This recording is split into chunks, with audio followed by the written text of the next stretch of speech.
We divide 789 by 2 in a long division method. So 2 times 3 is 6. On subtracting we get 1. So now we put down this 8 and it is 18.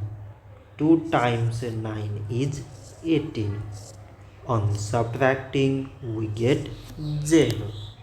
So again we put down this 9 and 2 times 4 is 8. On subtracting we get 1.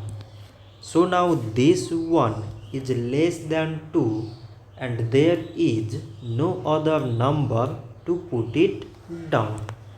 So we take here decimal so that we put 0. So it is 10 and 2 times 5 is 10. On subtracting we get 0. So 789 divided by 2 is 394 decimal 5. So this much for today and thanks for watching.